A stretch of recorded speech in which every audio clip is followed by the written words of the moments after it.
ভাইজান ফোন দিছে, যেমন আমি একটু কথা কই ভাই লাগে। এই সাদিয়া ফোন রাখলাম, চলে লাগে আমার কথা কর টাইম নিয়ে বিদেশের মাটি চুপচাপ বসে থাকলে টাকা দিব রাখি। তোমার ভাইজান ফোনটা কাইটা দিছে, ব্যস্ত মনে হয়, জানো তো অনেক কাজ কাম করে।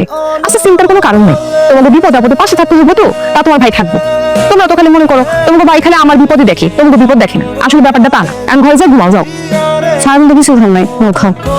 তুমি খাওয়া দাওয়া করছো? হ্যাঁ আমি তো সেই দুপুরবেলা খাইছি।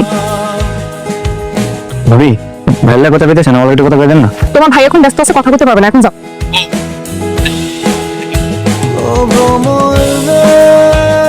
যাও। ভাইজান ভালো আছো? কতদিন পর তোমার লাগে কথা হইতেছে।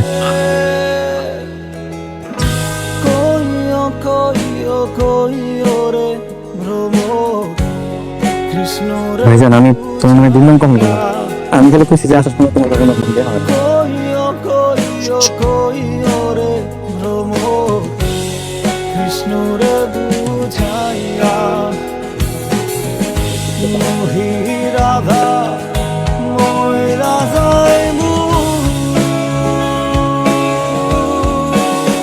সোহেল, বললাম বিদেশ থেকে নাকি নিশ্চয় দেশে উঠছে। হ্যাঁ আসলে কোমর একটু সমস্যা ছিল তো এই কারণে।